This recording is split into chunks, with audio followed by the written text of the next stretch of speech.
Praise the Lord. How are you? Now, the last time we had seen an introduction to the gifts of the Spirit, right?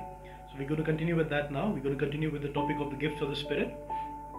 So, as you know, we are doing the series on the fundamentals of our faith, and the current topic is gifts of the Holy Spirit. Now, we had seen last time that there are 9 gifts of the Holy Spirit according to 2 Corinthians chapter 12 verses 8 to 10. The 9 gifts of the Spirit are word of wisdom, word of knowledge, the gift of discerning of spirits, faith, healings, miracles or signs and wonders, gift of prophecy, gift of speaking in tongues, and the interpretation of tongues. Alright, so these are the 9 gifts which are listed in 2 Corinthians chapter 12. As we had seen last time, that these gifts of the Holy Spirit, they are the manifestations of the Holy Spirit, right? They are the manifestations of the Holy Spirit. That is, if you are a believer, in the Lord Jesus Christ, then the Holy Spirit is living within you, right? And whether you know it or not, if you have been baptized by the Holy Spirit, if you have been baptized in the Holy Spirit, then you are already exhibiting some of these gifts, all right? Chances are that you're already operating in at least some of these gifts. And as you operate in these gifts, you will see that even though we have listed these 9 distinct gifts, right? Actually, in practice, the lines between these gifts are blurred. Okay, because usually we operate in more than one gift at the same time. All right. For example, at one moment, you may be receiving some word of knowledge from the Lord. The very next moment, you may be prophesying, and the very next moment, you may be speaking in tongues and healing someone at the same time. Okay, so these gifts, they work together. Okay, we operate in these gifts in different gifts together. All right. Now, but however, for the purpose of studying these gifts, we'll treat them as 9 distinct different gifts. Okay. And always remember that these gifts are given primarily to you to bless others, to serve others. Okay, they are primarily there for you to bless the church, to build up the church, and to serve others. Okay. Now, as we have seen last time, we had divided these 9 gifts into three distinct groups. Okay, 3 different groups. The first group is the revelation gifts. Okay, the revelation gifts, the gifts which are included in the revelation gifts are the word of knowledge, the word of wisdom, and the gift of discerning of spirits. Okay, so these are the 3 revelation gifts. And the next group of gifts is called the power gifts. The power gifts include gift of faith, gift of miracles or signs and wonders, and the gift of healing. Okay, so these are the first 2 groups. The third group is inspiration or motivational gifts. This includes the gift of speaking in tongues, the gift of interpretation of tongues, and finally the gift of prophecy.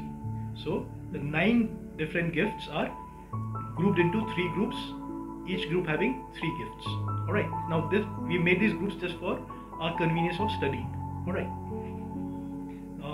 you may be operating at any one moment. You may operate in some revelation gift along with inspiration gift, along with power gift. Okay, that happens very frequently. Okay, and one more thing, the revelation gifts. Now these 3 groups, revelation gifts, power gifts, and inspiration or motivational gifts, these three groups, they convey or they represent the three aspects, or rather 3 qualities of God. Okay, the revelation gifts, they demonstrate the omniscience of God. Revelation gifts are what?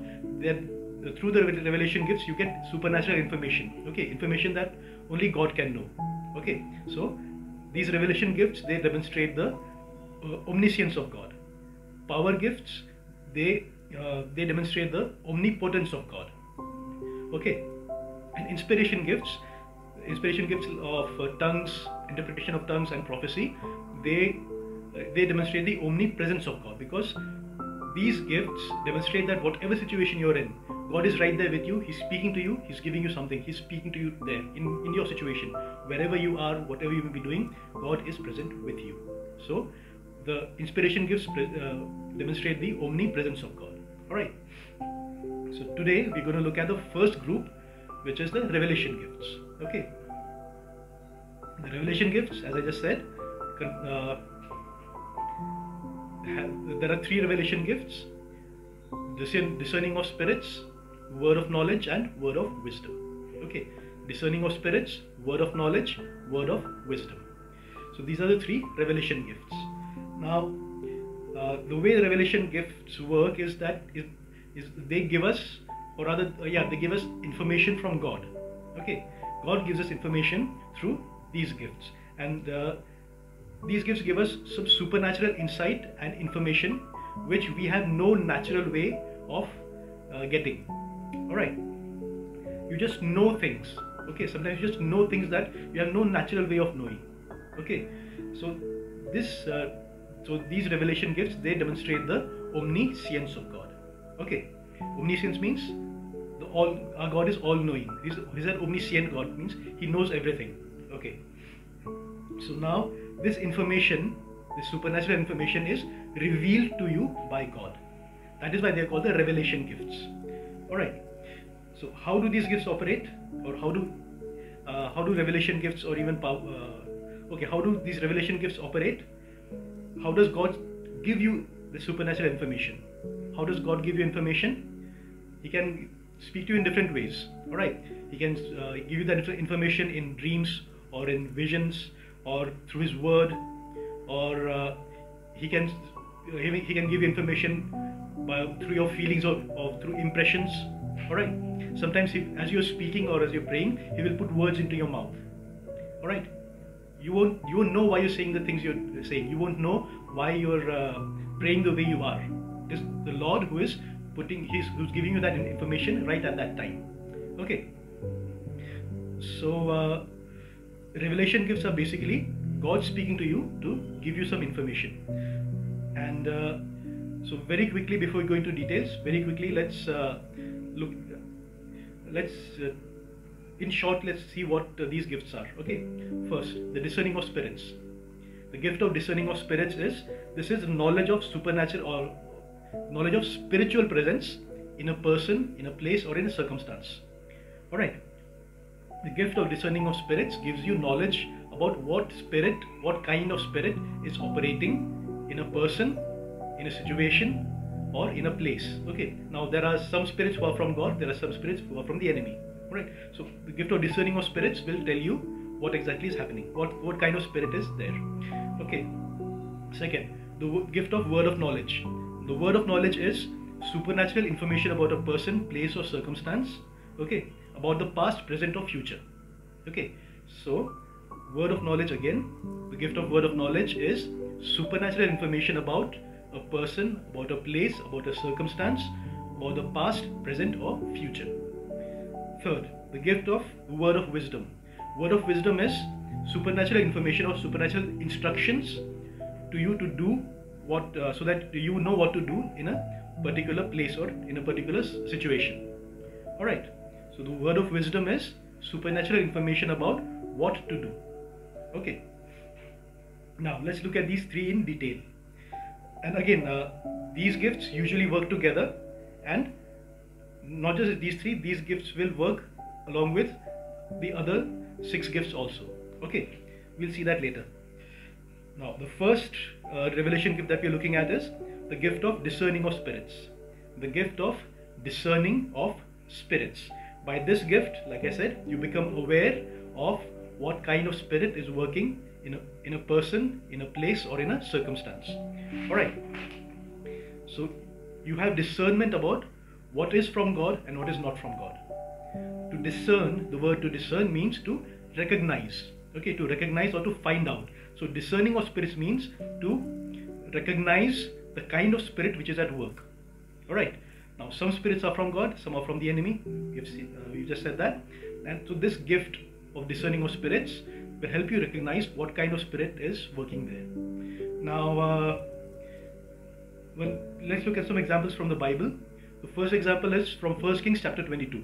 Okay, 1 Kings chapter 22. This is kind of an amusing story.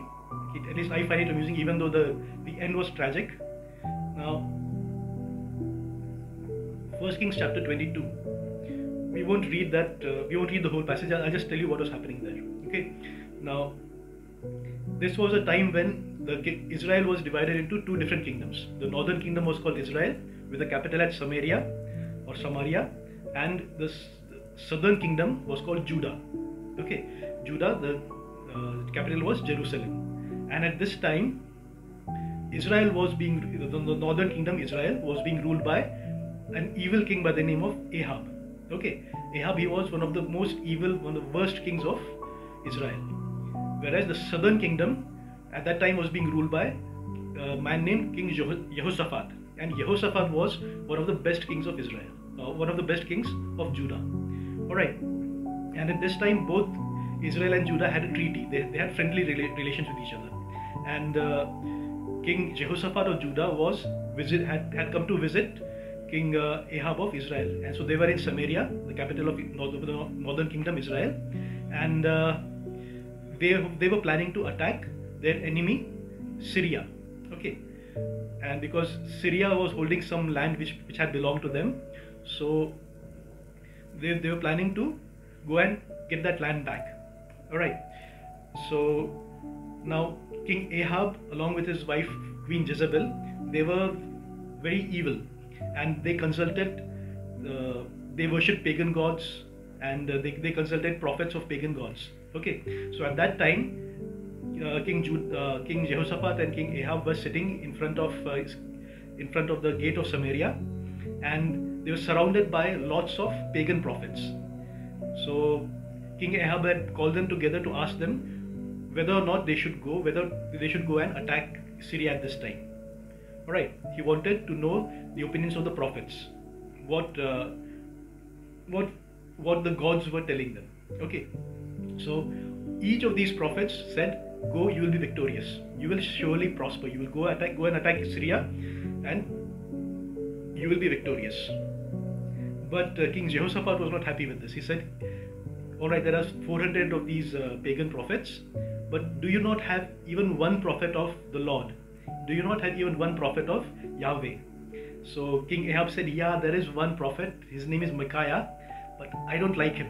I just hate that man because he never prophesies good things about me." Okay, so King Jehoshaphat said, "Oh, just don't be like that, just call him." So King Ahab had the prophet Micaiah brought to him, and he said to the prophet, "Tell me, should we go and attack Syria?" Micaiah just said, "Yeah, sure, go and you'll be victorious, go." So King Ahab said, "Come on, don't be like that, just tell me the truth. How many times should I tell you? Tell me the truth, what is the Lord saying?" So Micaiah said, "If you go, you will surely be defeated. I have seen all of the army of Israel scattered across the mountains like lost sheep. If you go, you will surely die." And then, now all the pagan prophets were saying that King Ahab is going to win. But this one prophet of the Lord is saying that King Ahab is going to lose. Okay, and then the prophet Micaiah continued and said, he told them about a vision that he had. He said, "I saw the Lord sitting in heaven on his throne, surrounded by the hosts of heaven, surrounded by his heavenly council. And the Lord was saying, it is time for King Ahab to die now. He has done a lot of evil. It is time for him to die. So, who will, and he's planning to attack Syria, so who will go and make sure that King Ahab dies for his sins?" So all the angelic beings, the council of heaven, all of them had different opinions or different suggestions about what to do. Then one of the spirits came in front of God and said, "I will go and make sure that Ahab dies." So the Lord said, "How will you do this?" So that spirit says, "I will go and become a lying spirit into the mouths of all his prophets. They will convince him to go and attack Syria, and in that battle he will surely die." So God said, "Okay, sounds good, do it."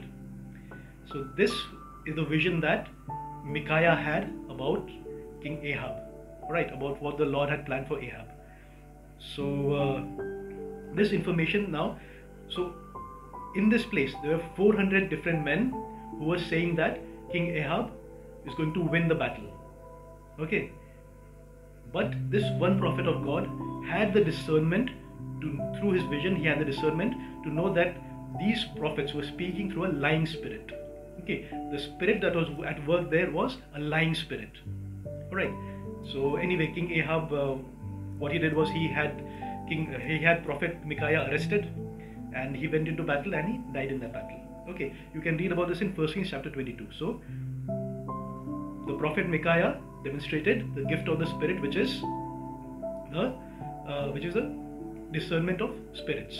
All right, and in the New Testament, in Acts chapter 16. Okay, so this was the Old Testament. Let's take an example from the New Testament. In Acts chapter 16, Saint Paul with his companions, he was going in a place. He was in a place, and he was preaching in a city. All right, basically. So we can read about this in Acts chapter 16. So every day he would leave his house, and there was a girl who would come and start following him and his companions, and she would follow them and she would keep shouting, "These men are the servants of the Most High God. They know the way to salvation." Okay, these are the servants of the Most High God. They know the way to salvation. So now what this girl was saying was true, right? What she was saying was true. Because Paul and his companions were the servants of the Most High God, and they knew the way to salvation, who is the Lord Jesus Christ. Okay, so this kept happening for a few days. Every day, Saint Paul and his companions would go out, and this girl would start following them, shouting, "These men are the servants of the Most High God. They know the way to salvation." All right. So slowly, now Saint Paul, he didn't say anything in the beginning. For a few days, he just kept quiet.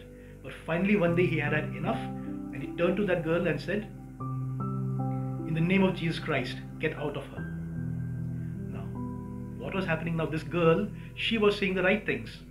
Okay, and yet Saint Paul knew that the spirit through which she was speaking was an unclean spirit. The Bible says that it was a spirit of she had a spirit of divination, a python spirit. Okay, the Greek word used there is a python spirit. So she had a spirit of divination.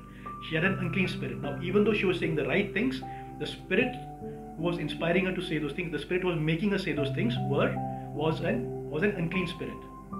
Okay, so Saint Paul had the discernment that the spirit that is at work here is not from God. Okay, so why did Paul cast that demon out of her?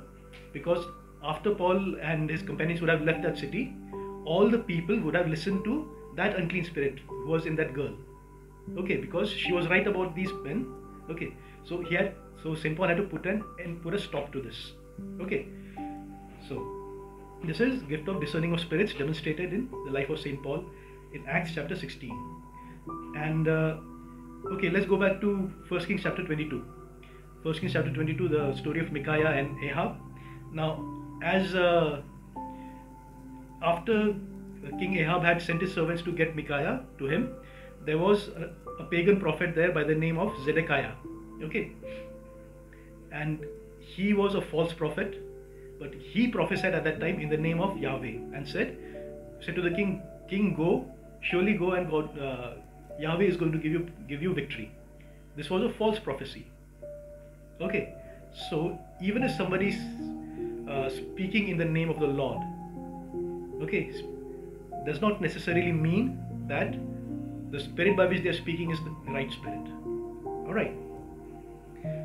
That's why in 1 John chapter 4 verse 1, the Apostle John tells us to test every spirit. He says, don't believe every spirit that you hear. Test every spirit. Now, when he says spirit, it does not mean just pure spirits. It also means people. Okay, people speak, or rather, the spirits they operate through different people. All right. So Saint John says in 1 John chapter 4, don't believe every spirit. Test every spirit. Why? Because there are many false prophets who have come out. Okay, there are many false prophets who have gone out into the world. So test every spirit. Okay, so let me give an example. A few years back, in the US there was a preacher. I won't say his name. He became very famous very quickly. He used to come on Christian television a lot.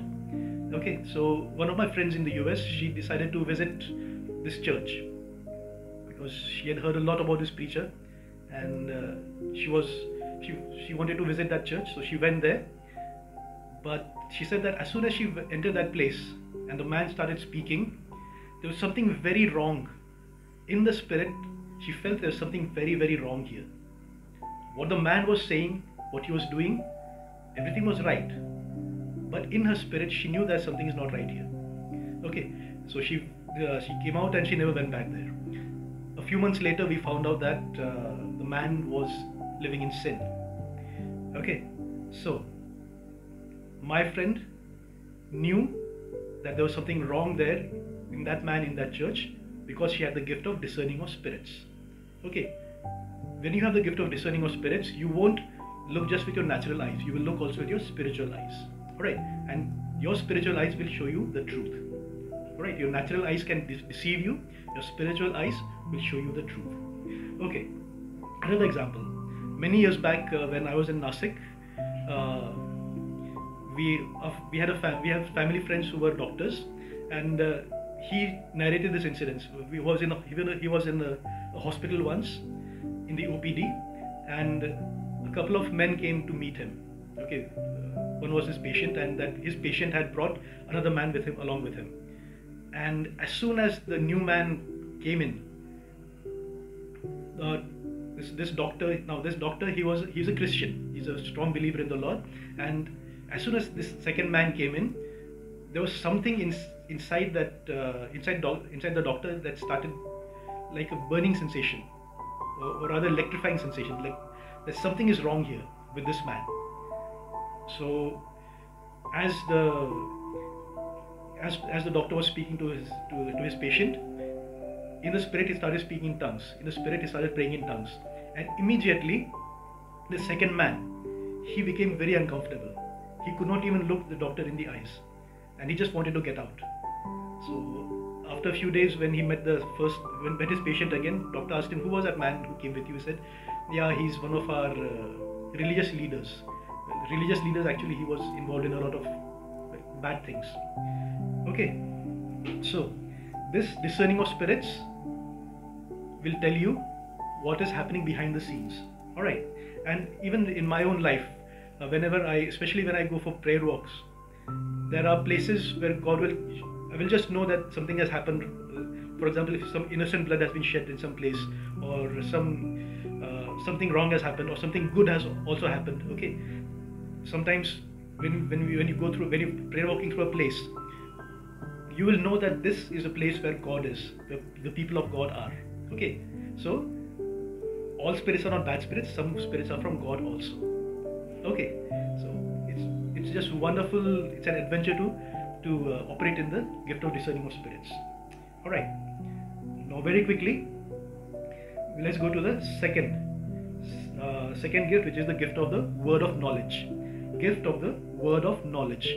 Now the word of knowledge, through this gift, God gives you information about a person, about a place, about a circumstance, about past, present, or future.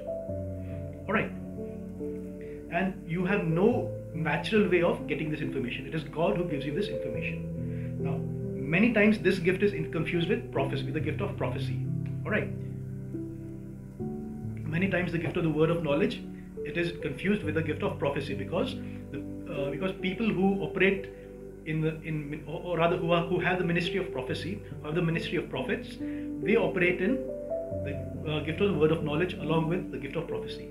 All right, and now what exactly is prophecy? Now that the biblical definition of prophecy under the New Covenant is quite different from the world's definition of prophecy. Okay, according to the world, what is prophecy? Prophecy is about something about the future, some information about the future, right? But the biblical definition, okay, in the New Covenant, under the New Covenant, for prophecy is something different. We'll see that in detail when we look at the gift of prophecy. Okay, but for the time being, we'll just understand that The gift of the word of knowledge gives you supernatural information about a person, a place, a circumstance, or about the past, present, or future. All right. Let's look at some examples from the Bible. First example from the Bible is from the Old Testament, 2 Kings chapter 6. Okay, 2 Kings chapter 6. Now the king of Syria. Now at this time, Syria and Israel were at war with each other. So whenever the king of Syria sent his army to attack Israel at whatever place, the Israelite army was always ready for them. The king of Syria, he wanted to surprise Israel. Okay, he wanted to surprise his enemy and attack them. But whenever he attacked Israel in whatever place, the Israelite army was already there waiting for them. Okay, so the king of Syria became very frustrated. He thought that maybe I have a traitor from among my courtiers, among my people. There is a traitor who is giving information to the king of Israel. But then his people said, no, there is no traitor among us. In Israel there is a prophet by the name of Elisha. Whatever you are saying in your private room, Elisha hears it sitting in Israel and he tells it to the king. Okay, so this is the gift of the word of knowledge. Elisha was hundreds of miles away, yet he knew what the king of Syria was planning, because God was giving him that knowledge, okay, giving him that information. Second example, Noah. Okay, God told Noah that there's going to be a flood. Okay, so this was a word of knowledge that came to Noah, that there was going to be a flood. Okay, something that had never happened before. Okay, next,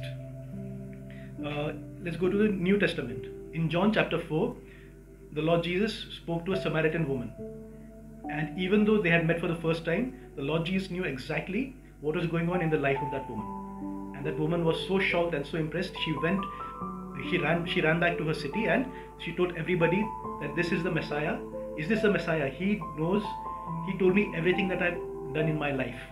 Okay, so the Lord Jesus had this word of knowledge, the supernatural information about what was going on in that woman's life. John chapter 4. Okay, and again in Acts chapter 5, we have the story of Ananias and Sapphira. Okay, Ananias and Sapphira, they sold their property, and they said whatever money they had, they took whatever money they got. Some of the money they kept for themselves. The rest of the money they went and gave to Saint Peter and said, we have sold our property, whatever money we got, this is for you. This we are giving this to you. So they were lying. Okay, they were lying because I don't know what their logic was, but they were lying in the presence of God. Saint Peter knew exactly what had happened, and well, we know the story, right? Ananias and Sapphira were killed. Alright, I mean, they died, they dropped dead just right there when they lied in the presence of God. Okay, so Saint Peter had this supernatural information about Ananias and Sapphira lying. Okay, this is in Acts chapter 5. Again in Acts chapter 11, there was a man named Agabus who had a word of knowledge about a famine that was going to come throughout the Roman Empire. This is in Acts chapter 11. So again, word of knowledge can be about past, present, or future. Alright. And how does God speak? Again, He speaks through dreams, through visions, through His scripture. When you're reading the word of God, through maybe one or two verses, will speak to you. God will speak to you through them for your situation. Okay, He'll tell you what is happening. Alright. And He's going to tell you not just what is happening in the spiritual, in the physical realm, but also in the spiritual realm. Alright. And God will speak through His word. God will put words in your mouth as you're praying. He'll lead you about how to pray. Alright. Now, for example, let me give you two examples for this. Okay, from my own life. Now, there have been many examples. Many things have happened. I've experienced this many times for different situations, but two incidents stick to my mind a lot because they happened very early when I started operating in this gift of the word of knowledge. So the first example was, now I was in my old church, right, New Life Fellowship, and in our youth group there were some new people who had joined, and the Lord was leading me to pray for them. Okay, so I was praying for them. I was praying for one or two of those new people, and as there was one sister for whom I started praying, and I didn't know anything about that sister. I knew only her name, all right, and I knew that she had joined our church. That's all I knew about her. I didn't even know what she was studying, all right. So as I started praying, I found myself praying, Lord, bless her, help her studies, help her to get the notes that she needs. Now, I had no idea. I had not even spoken to her. All right, I had no idea that she needed notes, but this is what the Lord was leading me to pray. So I prayed according to the Lord's guidance. And the next time when we met, I just asked her, okay, were you looking for some notes for your studies, for your exams? And she looked at me with this very strangely, like, how does he know this? And she said, yeah, I have been looking for notes. It's difficult without them. All right, so I had no way of doing that. It is the Lord who gave me the word of knowledge about that sister. Second example. We had gone for there was a prayer, I don't know, meeting or a seminar, let's call it a seminar. Okay, so as part of the seminar, we were divided into small groups, and in that group, each of us was supposed to pray for each other. Okay, one person would pray for all the rest of the group, okay, according to God's guidance, as the Holy Spirit led.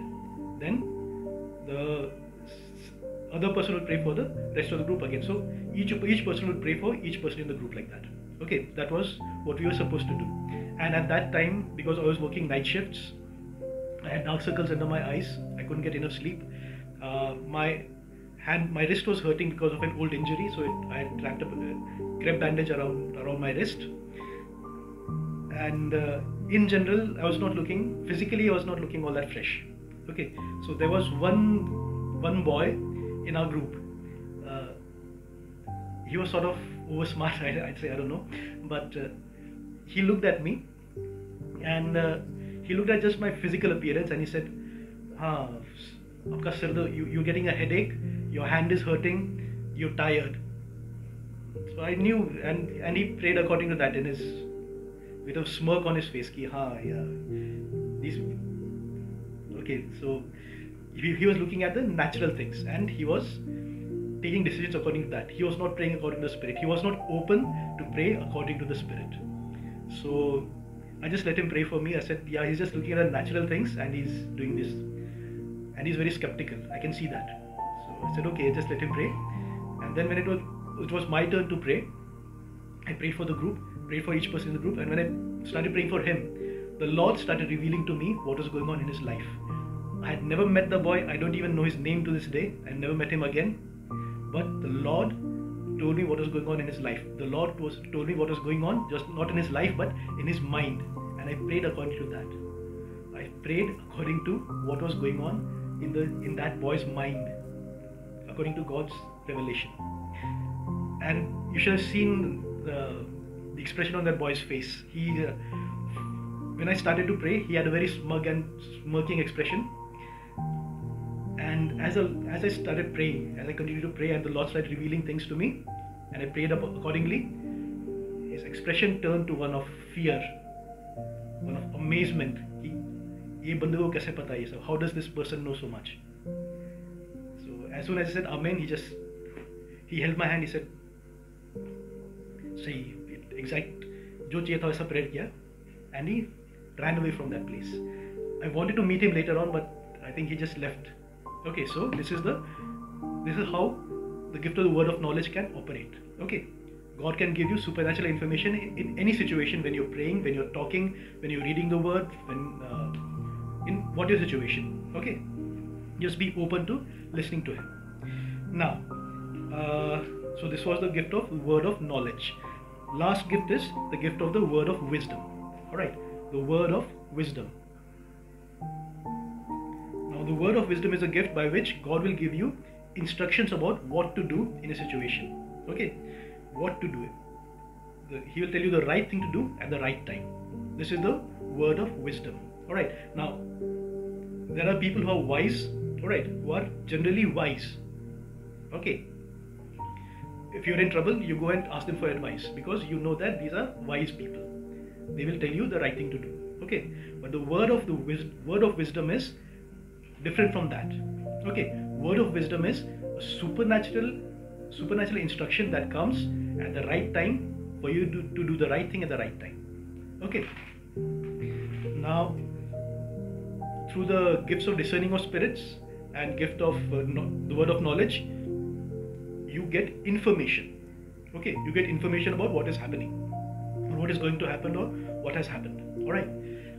But through the gift of word of wisdom, you find out what to do with that information. Okay.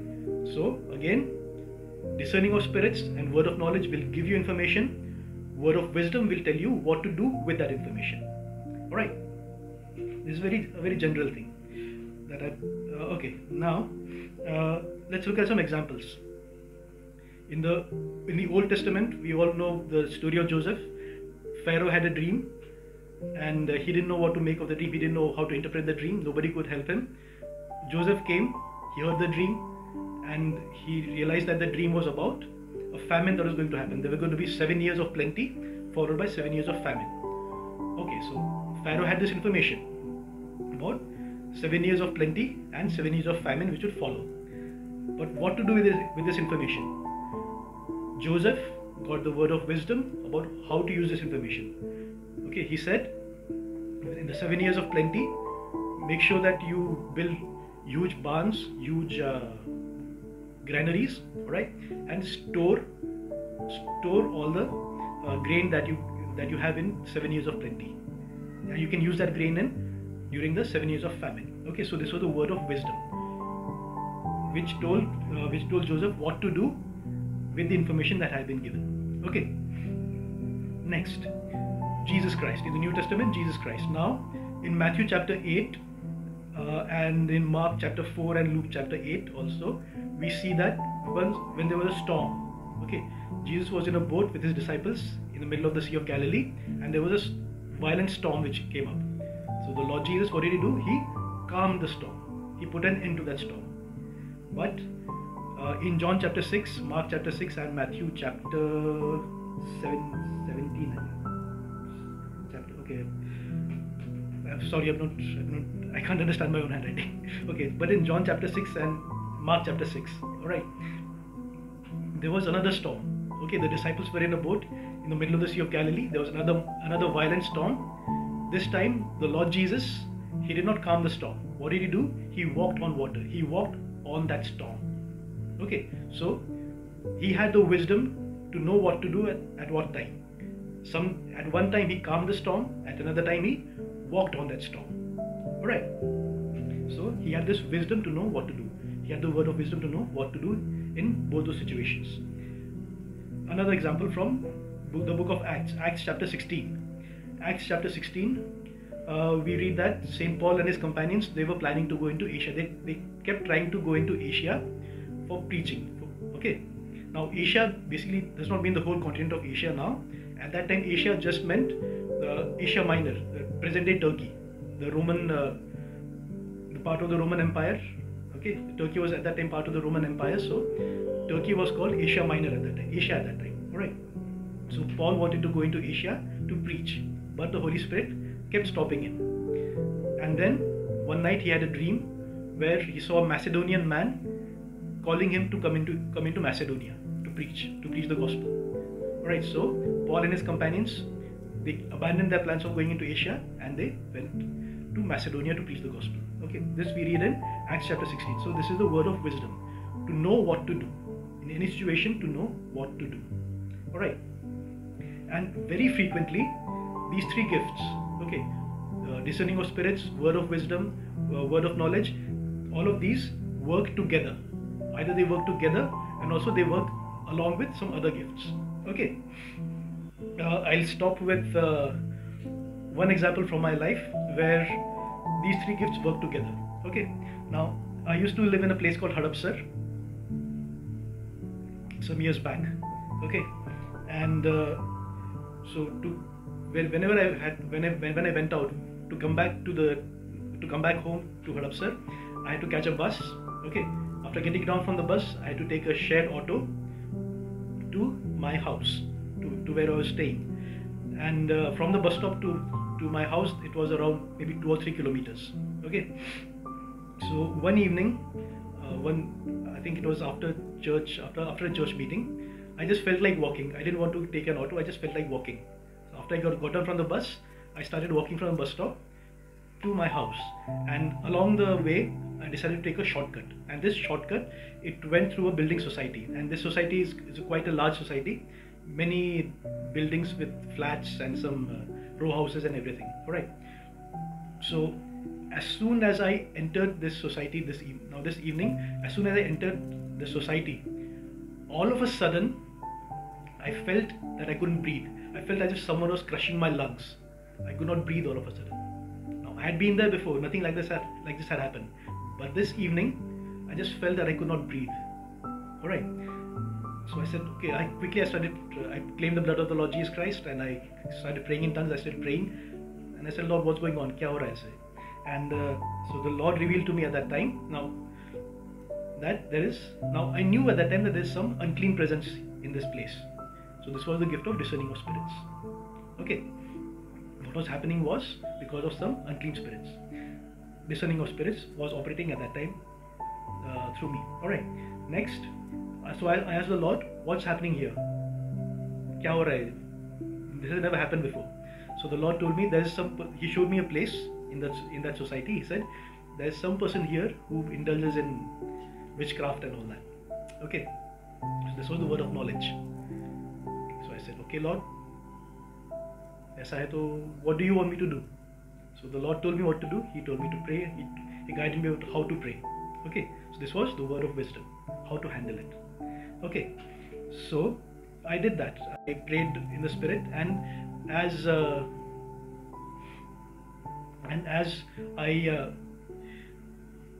I continued to pray, okay, and I got more and more angry, because now these unclean spirits, these demons, they sinned in the past. Now demons are different from fallen angels. Okay, they're two completely different things. So anyway, now these demons, they sinned in the past.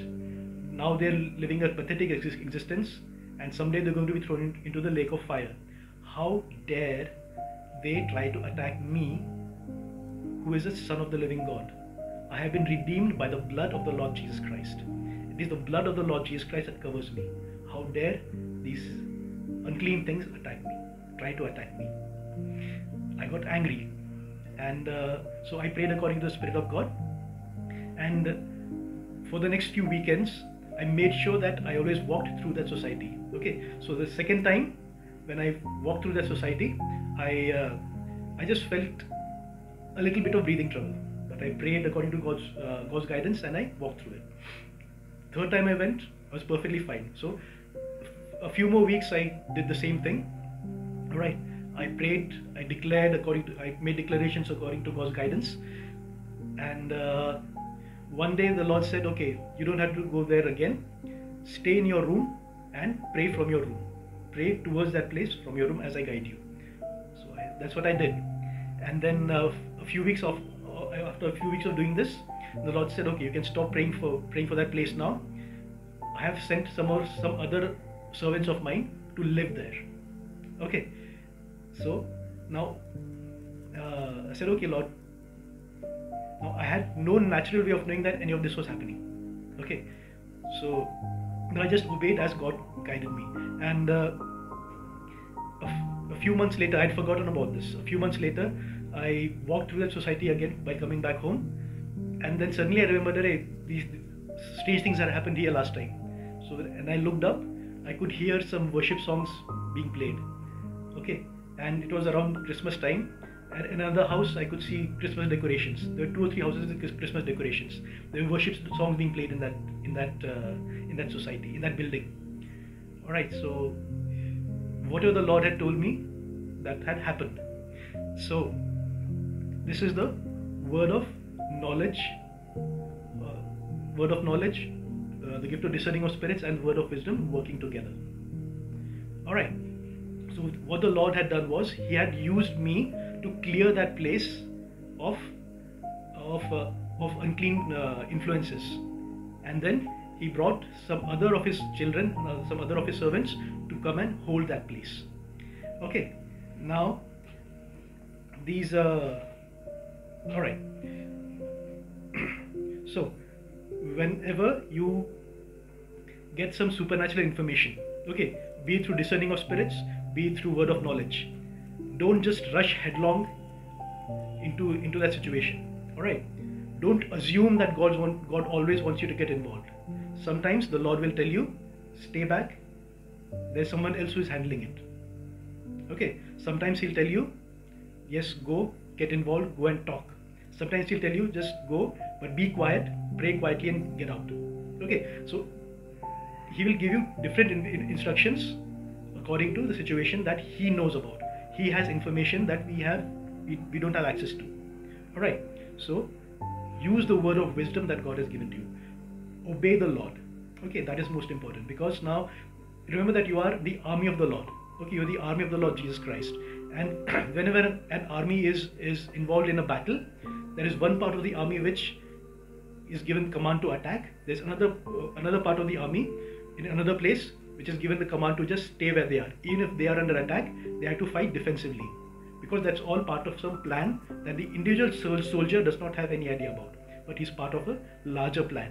If the soldiers who are supposed to fight defensively, if they start attacking, it can make a whole mess of the plan and the battle can be lost. So whatever God tells you to, whenever God gives you information, make sure that you ask God what you need to do with that information. If God gives you some word of knowledge about a person, right, ask God what you want to do with that, what He wants you to do with that information. Does He want you to go and speak to that person? Does He want you to just pray quietly? Does He want you to make some declarations, or does He want you to just stay away? Okay, ask God what He wants you to do. All right.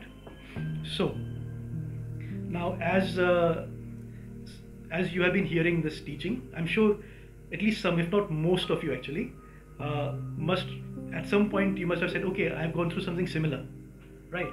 So what this means is that you have been operating in these gifts, even though you may not have known the names of these gifts. You have been operating in these gifts. All right, word of knowledge, word of wisdom, discerning of spirits. So continue to operate in these gifts. All right, continue to grow in the Lord, and most importantly, whatever you do, do in love. Whatever you do, do in love. As you operate in these gifts, operate them in the love of the Lord Jesus Christ. Okay, these gifts are given to you again to serve others. All right, because if you operate in these gifts and you do not have love, everything you do will be meaningless. Okay, so keep growing in the love of the Lord, keep growing in love, grace and power of the Lord Jesus Christ. God bless you.